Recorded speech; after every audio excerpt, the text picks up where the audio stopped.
존 버년이 쓴 철로 역정이라는 책.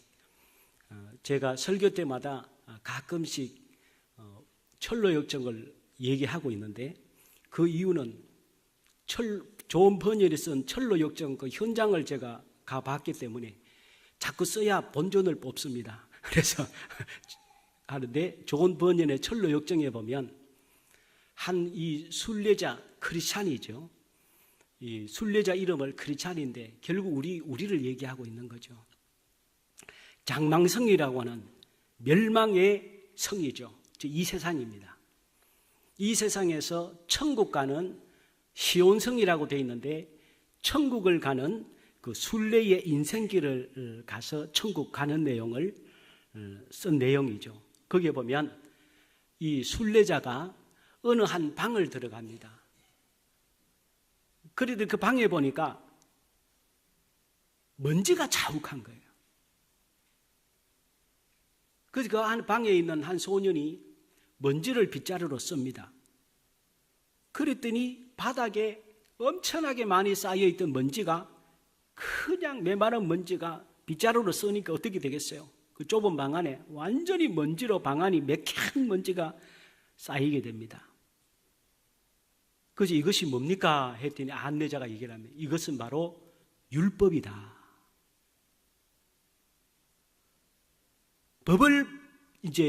법으로는 이런 일이 생긴다 하는 것을 가르쳐 주는 거죠. 또 다른 방을 갔더니 똑같이 먼지가 쌓여져 있습니다. 그런데 이번에는 한 소녀가 청소를 하는데 그냥 쓰는 것이 아니고 물을 붓습니다. 그래서 물로 부어가면서 청소를 하니까 먼지가 나지 않으면서 깨끗하게 청소가 되었습니다. 이게 뭡니까? 했더니 이것이 은혜다.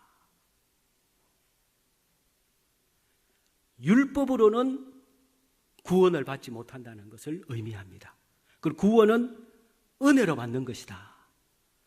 요즘 국회가 보니까 자기들이 몸싸움 안 하려고 만드는 선진화법 때문에 몸싸움을 하더라고요. 법으로는 아무리 법을 만들고 법에 의해서 평화를 만들고 법으로 행복을 만들고 법으로 구원을 얻고자 하지만 법으로는 안 된다는 거죠. 그래서 구약의 율법은 우리 인간이 얼마나 죄인인가 하는 것을 가르쳐 주는 것이지, 그 법을 다 지킨다고 구원을 주시는 것은 아니라는 것이에요. 죄인이 구원받는 것은 법을 지켜서 구원받는 것이 아니고 하나님의 은혜에 의해서만 죄인은 구원을 받고 천국 갈 수 있다라는 것을 말씀해 주는 것이죠. 그런데 중세시대에 로마 카톨릭이 지배할 때, 즉 교황이 지배할 때입니다. 교황은 교회의 황제라고 해서 교황이라고. 중세 로마 카톨릭의 이 교황이 지배할 때에 그들의 구원과는 무엇이었습니까?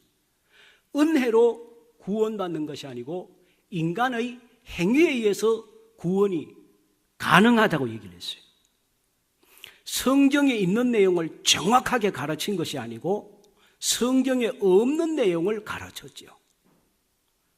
죄인도 이 세상에서 잘 행위를 하면 천국 간다, 죄사함 받는다는 교리를 설파를 했습니다. 그러면서 헌금 많이 하면, 예수 믿지 않고 부모님이 돌아가시고 조상들이 돌아가셨을 경우에 성경에 하면 믿음으로 구원을 얻는데 예수님 모르고 죽었습니다. 지옥 가는 거죠.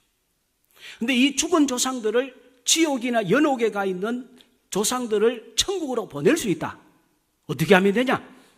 교회에 와서 헌금통에 금화와 은화를 집어넣어서 땡그랑 소리가 나는 순간 지옥에 있는 조상이 뿅 날아가서 천국으로 간다.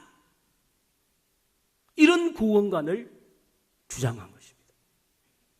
살아있는 사람들 같은 경우는 이보다 좋은 복음이 어디 있습니까? 이야, 바로 이거구나.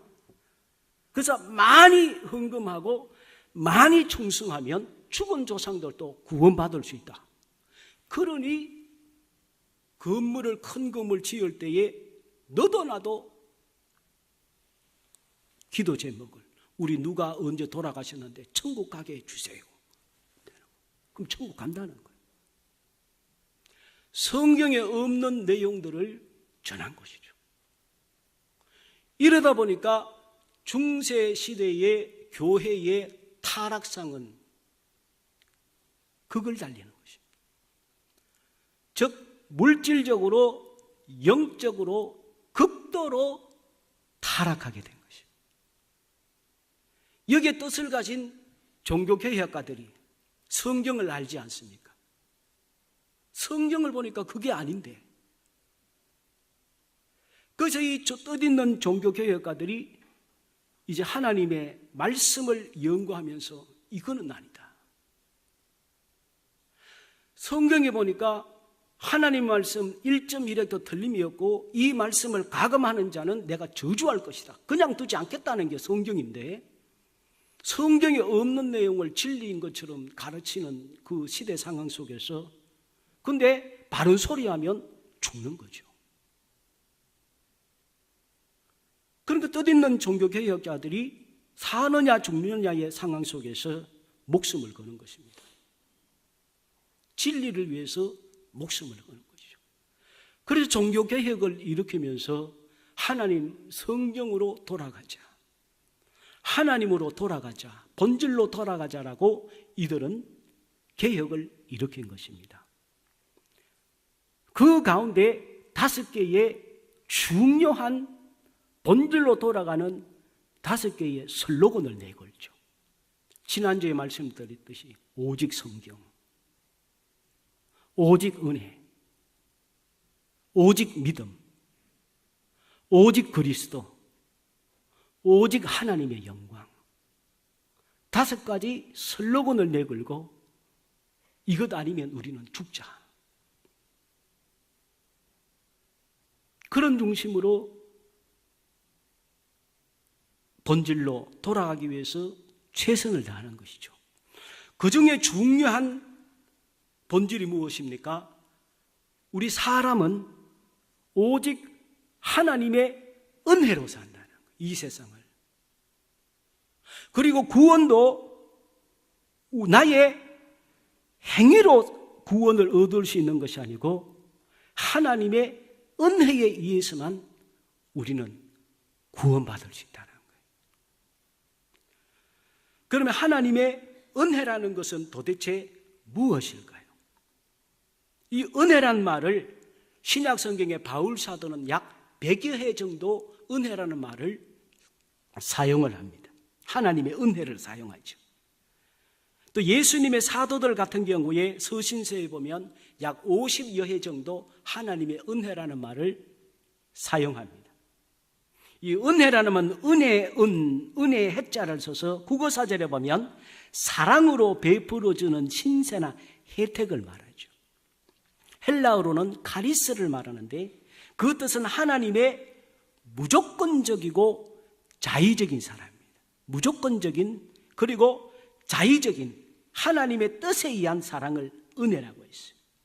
히브리어로는 헤세드라는 말을 썼죠.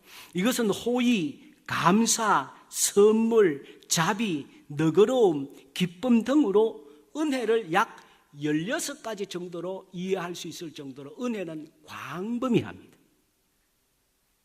그리고 성경은 창세기부터 요한계시록까지 하나님의 은혜를 중심으로 성경을 집중적으로 기록하고 있습니다. 인간은 어떻게 하나님을 떠났는가? 죄로 말미암아 하나님의 은혜를 떠났지요. 그리고 하나님의 은혜를 떠난 결과는 무엇인가? 하나님의 심판을 통해서 죽게 되었지요. 그러면 이 죄인을 구원하시는 하나님의 은혜는 무엇인가? 은혜를 떠난 죄인이 된 인간을 구원하시는 하나님의 은혜는 어떻게 다시 임하게 되었는가? 예수 그리스도의 십자가를 통해서 다시 구속하시는 것으로 하나님의 은혜가 나타난 것이죠. 그러면 하나님의 은혜를 우리 각 사람은 개인적으로 어떻게 하나님의 은혜를 나의 것으로 받아들이고 소유할 수 있습니까? 하나님의 은혜를 나의 것으로 받아들이는 방법은 무엇일까요? 그것은 바로 믿음이라는 방법을 통해서 하나님의 은혜를 각자가 개인의 것으로 만들 수 있죠. 그런 믿음을 통해서 하나님의 은혜를 받은 오늘 우리가 천국 갈 때까지 이 은혜를 저버리지 아니하고 이 은혜를 잘 간직하면서 하나님 앞에 영광 돌리는 신실한 그리스도인으로 살 수 있도록 계속해서 하나님께서 은혜를 베풀어 주고 계시는데, 그 하나님의 은혜의 방편이 무엇입니까? 성령을 통해서. 그래서 예수님께서 천국에 올라가시면서 내 영을 너희들에게 보내줄 것이다. 절대로 고아처럼 버려두지 아니하고 내 성령을 보내서 내가 너희들을 너희 마음속에 내주하게 할 것이다. 나를 믿는 자에게 성령을 마음속에 아예 살도록 하셔서 우리를 천국 갈 때까지 나를 떠나지 않도록, 그리고 마귀가 넘어뜨리지 못하도록 내가 보호할 것이다. 그러므로 성경은 창세기부터 요한계시록까지 하나님의 은혜입니다. 은혜의 강물이, 은혜의 물줄기가, 은혜의 중심이 성경을 관통하고 있는 것이죠. 그래서 이 은혜라는 것에 대해서 많은 학자들이 얘기를 했습니다마는, 유명한 A.W. 토저 같은 목회자는 아무것도 받을 만한 것이 없는 죄인에게 은혜를 베푸시는 하나님의 선하신 호의라고 했습니다. 또 네덜란드 출신의 벌코프라는 유명한 조직신학자는 은혜는 인간의 마음속에 성령님을 통하여 작용하는 하나님의 과분한 호의다, 이렇게 말씀을 했습니다. 하나님께서 특별히, 그러나 하나님의 이 특별한 은혜를 아무나 받을 수는 없다는 것이죠. 하나님께서 주시는 믿는 자나 믿지 않는 자나 누구나 받을 수 있는 하나님의 은혜가 있습니다. 태양의 은혜, 별이나 달이나 공기나 햇빛이나 물이나 땅이나 우리에게 이 세상에 태어나게 하시는 것이나, 이거는 믿는 자든 믿지 않는 자든 동일하게 주어지는 일반적인 하나님의 은혜가 있습니다. 그러나 구원이라고 하는 것은 하나님의 특별한 은혜입니다. 아무나 이 은혜를 받을 수가 없다는 것입니다. 디모데후서 1장 9절 말씀에 보면, 하나님이 우리를 구원하사 거룩한 소명으로 부르심은 우리의 행위대로 하심이 아니요. 오늘 이 자리에 우리가 나와서 구원받은 백성으로 주님 앞에 예배 드리는 것은 내가 하나님 보시기에 구원받을 만한 어떤 공로가 있거나 어떤 일을 했기 때문에 하나님이 오늘 우리를 구원하셔서 이 자리에 와 있는 것이 아니라는 거예요. 우리를 구원하신 것은 우리의 행위대로 하심이 아니요, 오직 자기의 뜻과 하나님이 그렇게 뜻을 세우셨다는 거예요. 그래서 영원 전부터 그리스도 예수 안에서 우리에게 주신 은혜대로 하십니다. 오늘 우리의 구원은 하나님의 은혜라고. 왜냐하면 이 구원은 우리 인간의 노력으로 얻을 수가 없기 때문에. 무엇이 하나님의 은혜입니까? 내 노력으로, 내 힘으로 쟁취할 수 없는 것을 은혜라고 하는 거예요. 천국, 우리는 어디 있는지 모릅니다. 내가 지은 죄, 내 스스로 사할 수 없습니다. 내가 이 세상에 태어난 것, 내 노력이 없습니다. 예수님을 나의 주로 믿게 된 것, 내가 깨달은 것 아니죠. 어느 순간 내 속에 믿음이 생긴 것입니다. 성령께서 내 안에 들어오신 것, 성령께서 들어오신 것이지, 성령께서 어떻게 내 마음속에 들어오는지 우리는 모르는 것입니다. 그런데 성령께서 내 안에 들어오신 것입니다. 내가 예수 그리스도를 통해서, 성령을 통해서 거듭난 것, 어떻게 거듭나는지 우리는 모릅니다. 사실 하나님의 은혜는 내가 할 수 있는 것이 아무것도 없어요. 그걸 은혜라고 하는 거죠. 내가 만들 수 없는 것, 내가 돈 주고 살 수 없는 것, 내 노력으로 어떻게 할 수 없는 것, 그것이 은혜라는 거예요. 그러므로 이 세상에 하나님의 은혜가 아닌 것은 아무것도 없어요. 어제 설교를 우리는 마무리하고 밖에 나가서 걸으면서 묵상하면서 산책을 하면서 그런 문득 길을 걷고 있는 저를 발견했습니다. 옆에 보니까 나무가 있고 꽃이 있습니다. 우리가 태어났더니 이 자연이 있은 거였지, 우리가 자연 만든 것 아니지 않습니까? 하나님이 주신 세상에서, 만든 세상에서 우리는 살 뿐이지, 우리 인간이 나무를 만들 수 있습니까? 태양을 만들 수 있습니까? 땅을 만들 수 있습니까? 우리가 뭘 할 수 있습니까? 그렇게 생각하니까 1분 1초도 하나님의 은혜 아니면 우리는 이 세상에 살 수가 없다.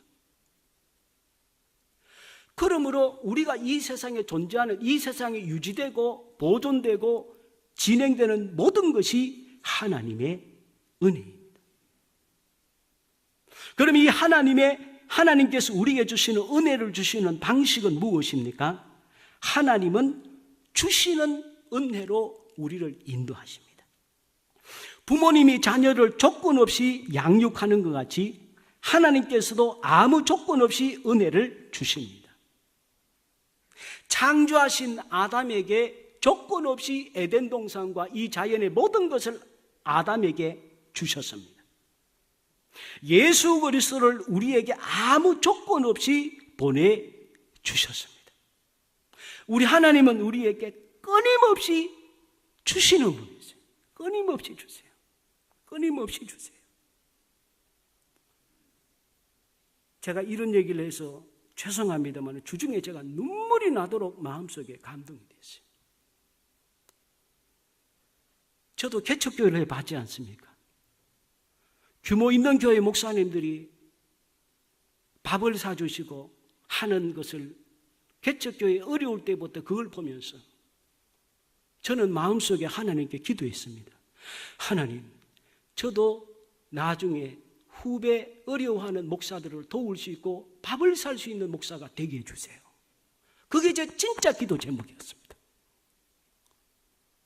어느 순간 제가 이제는 후배들에게 밥을 사게 되고, 교회 가보고 마이크가 부서지거나 고장난 마이크 어디 다른 교회에서 창고에서 가지고 온 걸 쓰는 후배 목회자가 보면 저도 모르게 마이크를 사주게 되고, 어느 순간 제가 보면서 그런 모습을 보면서 하나님 감사합니다. 감사합니다.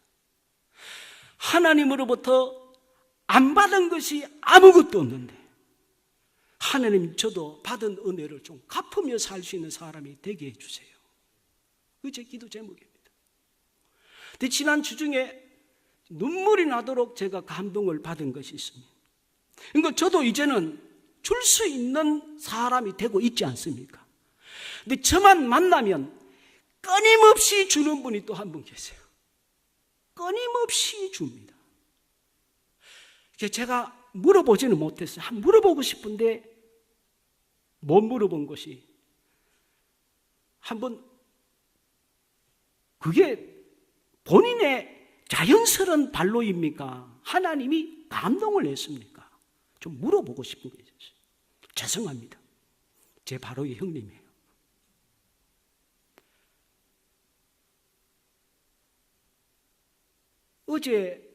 그저께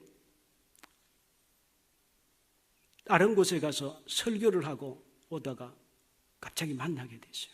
예고 없이 만나게 됐어요. 저도 이제 나이가 60이 가까우지 않습니까? 평생을 저를 만나면 뭘 자꾸 줘요. 괜찮다 그래도 그냥 주고 싶어 못 견디더라. 그걸 보면서 저도 모르게 앞에서는 제가 감동이 안 됐지만 돌아오면서 이건 보통 일이 아니다. 보통 일이 아니다. 그러면서 하나님, 저도 그 10분의 1이라도 좀 되게 해주세요. 10분의 1 되게 해주세요. 저도 주는 사람이 되게 인도해 주세요. 제 기도 제목입니다. 우리 하나님은 주시는 은혜를 주세요. 하나님은 우리에게 만세 전부터 우리를 구원하시는 은혜를 주시는 것부터 시작해서 지금 이 시간까지 하나님은 우리에게 끝없이 부어주시는 은혜입니다. 하나님은 끝없이 부어주세요. 그리고 하나님의 은혜를 주시는 방식은 무엇입니까? 우리를 도우시는 은혜를 베풀어 주십니다. 하나님은 때를 따라 필요에 따라 우리를 도우십니다. 성령님을 통해서 말씀과 지혜와 능력과 다양한 방법으로 도우십니다. 그래서 히브리서 4장 16절에 주님께서 말씀했습니다. 그러므로 우리가 긍휼하심을 받고 때를 따라 돕는 은혜를 얻기 위하여 은혜의 보좌 앞에 담대히 나아갈 것입니다. 혹이라도 지금 심령의 어려움과 물질의 어려움과 건강이나 생업이나 가족들이나 자녀들이나 어려운 문제가 있으십니까? 하나님은 도와주시는 거죠. 그래서 돕는 은혜를 얻기 위하여 우리 하나님 앞에 담대히 구하면 됩니다. 눈치 볼 거 없습니다. 그래서 우리가 어떤 어려운 문제가 생기면 주님 앞에 나와서 하나님 앞에 돕는 은혜를 달라고 기도하시면 하나님은 반드시 역사하시고 반드시 인도하시는 거죠. 그리고 하나님은 깨닫는 은혜를 주십니다. 하나님의 진리는 영적인 것입니다. 세상적인 것이 아닙니다. 하나님의 진리는 이성이 아닙니다. 그리고 머리가 아무리 좋고 아무리 공부하기를 좋아하고 아무리 똑똑해도 하나님의 진리는 세상의 석학도 깨달을 수 없어요.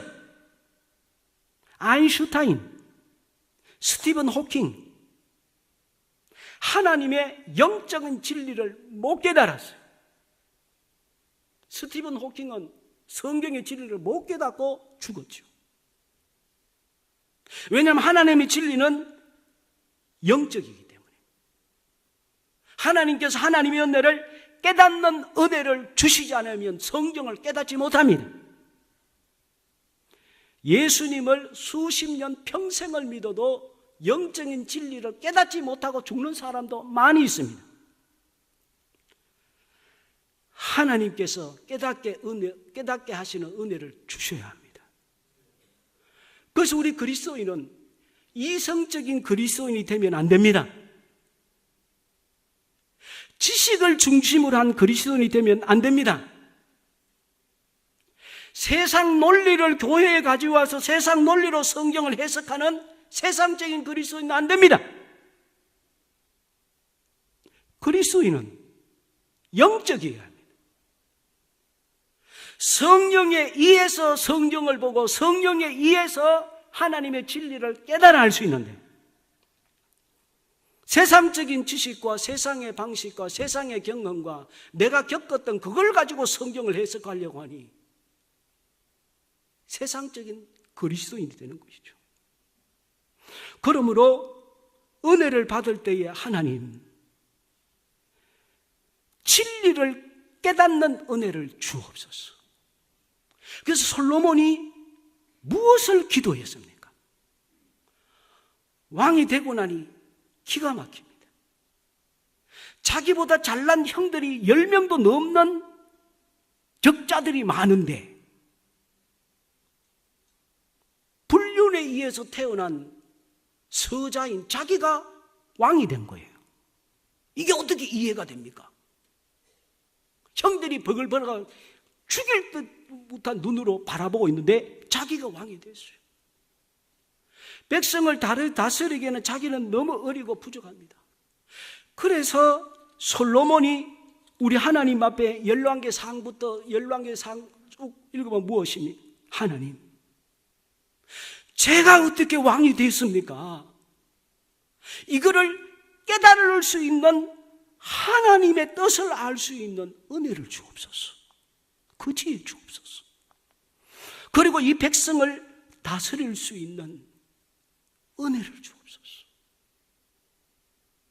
솔로몬이 그 깨닫게 하는 은혜를 위해서 기도했지 않습니까?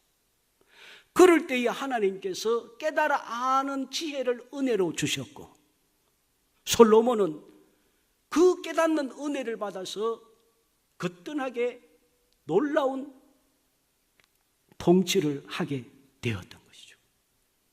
바울 사도 역시 어떻게 했습니까? 자신의 인생을 돌아보면서 모든 것이 하나님의 은혜임을 깨닫습니다.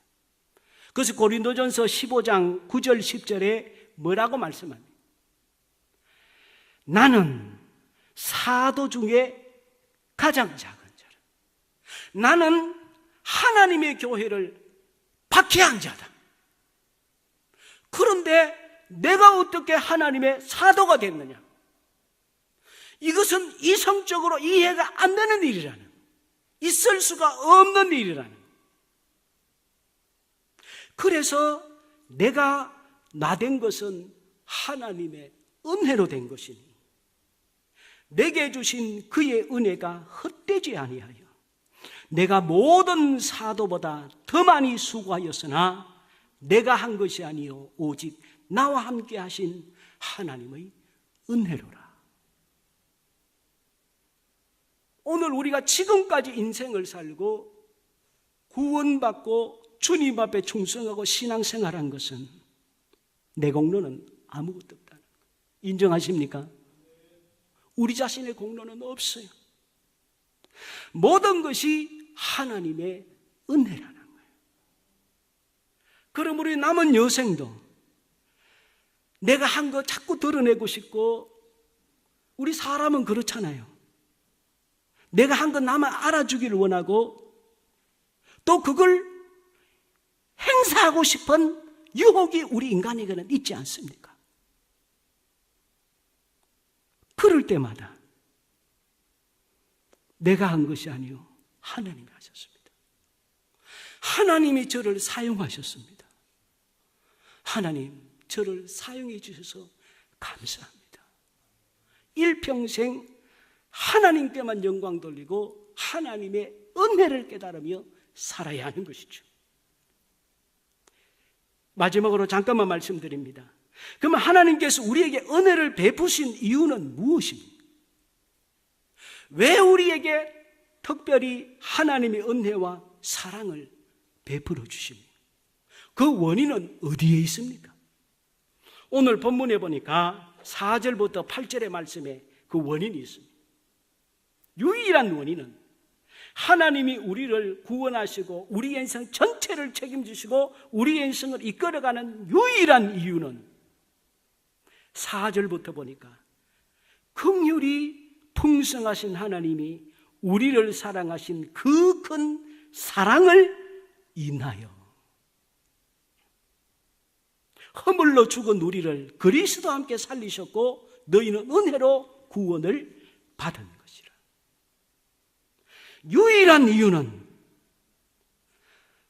하나님이 긍휼하시기 때문에. 하나님은 사랑 그 자체라는 것이에요. 하나님은 은혜 그 자체라는 거예요. 하나님은 긍휼을 하시기 때문에 오늘 우리에게 그저 조건 없이 구원을 은혜로 주신 것입니다. 여기서 이 긍휼이라는 말은 엘레오스라는 단어를 썼는데, 이 엘레오스라는 헬라어의 뜻은 무엇입니까? 마음의 동정만이 아닌 실제적인 도움을 말합니다. 즉 우리 주님께서 우리를 사랑하셔서 당신이 직접 이 땅에 오셔서 당신이 죽으시고 우리를 구원하신 것이 긍휼입니다. 요즘 우리 교회에서 장로님으로 계시다가 우간다에 가신 최낙성 장로님이 일주일에 한 2번 정도 저에게 메일을 보내십니다. 제가 늘 답을 못 보냅니다만은 어제도 메일이 왔어요. 지난주에 메일을 보내셨는데 우간다에 극심한 가뭄이 들어서 극심한 굶어 죽는 사람들이 나오고 있다는 거예요. 그러다가 하나님 앞에 이분도 우간다를 긍휼히 여겨서 70세에 자기 인생을 정리하고 우간다로 가신 것이죠. 이게 긍휼입니다. 12년 동안 학교를 세우시고 지금은 여학생, 남학생 기숙사를 지금 건축하고 계시더라고요. 비가 너무 안 와서 굶어 죽는 사건이 왔는데 어젯밤에 또 얘기를 하더라고요. 하나님 앞에 너무 마음이 애타고 막 간절해서 하나님 비 좀 주세요. 비 좀 내려주세요. 그렇게 학교에서 기도하고 당신이 사시는 집에 갔는데 밤에 뭐가 후두둑 하면서 지붕에서 갑자기 기도할 때에 구름 한 점 없는 쨍쨍한 날씨인데 집에 갔는데 갑자기 밤에 막 후둑 떨어지더니 비가 막 쏟아지더라는 거예요. 믿음이 없는 사람 같은 경우에는 올 때가 되니까 왔겠지 하지만 기도한 사람에게는 기도의 응답인 줄 믿습니다. 그래서 기도해야 되는 거예요. 기도 안 하면 뭐 우연히 됐겠지, 뭐 재수가 좋았겠지, 전부 세상적인 방법으로 생각하는 거예요. 그러나 아까 믿음은 영적인 것입니다. 하나님께 기도하면 놀라운 일이 일어나. 그런데 이게 두 번째래요. 제가 지난 주중에 새벽 예배 때 말씀드렸는데 그 전날 너무 비가 안 와서 자기는 비 때문에 굶어 죽는 사람을 봤다는 거예요. 간절하게 기도하는데 비가 왔는데 이분이 거기에서 목사님 죄송합니다. 제가 이것이 믿어지지가 않더라고요. 자기가 기도해서 비가 왔는지 안 왔는지를 말하기가 자기도 이런 일이 너무 엄청나서 이게 자기가 지금 어떻게 해야 될지 모르겠다는 거예요. 또 어제 메일이 오기를 이번에 또 이런 일이 있었습니다. 이 얘기를 들으니까 얼마나 감사한지. 오늘 우리는 하나님이 우리에게 구원을 주시는 것은 은혜가 구원의 본질입니다. 은혜가 구원의 본질입니다. 그러므로 오늘 우리는 하나님에게 100% 은혜로 사는 것을 깨달았어. 우리의 남은 삶도 하나님의 은혜에 감사하며 이 은혜를 나누며 주님께 영광 돌리며 사는 오늘 우리 모두가 되기를 주의 이름으로 부탁을 드립니다. 같이 한번 기도드리겠습니다.